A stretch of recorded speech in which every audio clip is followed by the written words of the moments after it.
AIMIM sir Asaduddin Bihar assembly में 5 सीटें जीतने के बाद किशनगंज में लोगों को मुबारकबाद देने और अपना वादा पूरा करने पहुंचे। किशनगंज असेंबली में लोगों के बीच पहुंचकर ओवैसी ने आवाम का शुक्रिया अदा किया और कहा कि एक एक वोट जो पतंग पर पड़ा है वो इसलिए पड़ा कि उनको पता है कि ये पार्टी उनके लिए लड़ाई लड़ सकती है। एआईएमआईएम पार्टी के 5 एमएलए असेंबली में अपने अपने इलाकों के साथ साथ गरीब और मजबूर आवाम की आवाज उठाते रहेंगे और अपने वादे के मुताबिक हर 3 या 6 महीने में बिहार आता रहूंगा, ये उन्होंने कहा। एक एक वोट जो पतंग छाप पर पड़ा है वो इसलिए पड़ा है क्योंकि उनको भरोसा है,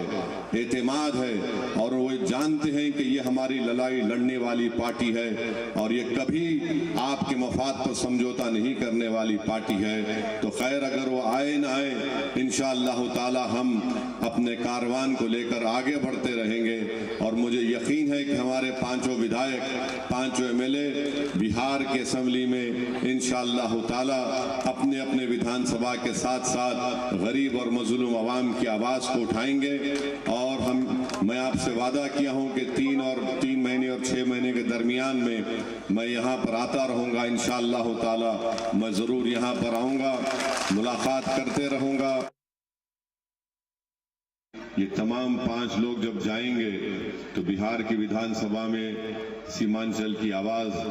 उठेगी नहीं बल्कि गूंजेगी और इतनी ऊंचाई से गूंजेगी कि सीमांचल की जनता के कानों तक भी पहुंचेगी। इस बात का इनको तकलीफ है और तनकीद कर रहे हैं कि असदुद्दीन ओवैसी दीन का सहारा लेता है। मैं लोगों से कहना चाह रहा हूं कि किसी शायर ने अच्छा कहा था कि जलाली बादशाही हो या जमहूरियत का तमाशा हो, जुदा हो दीन से सियासत तो रह जाती है चंगेजी।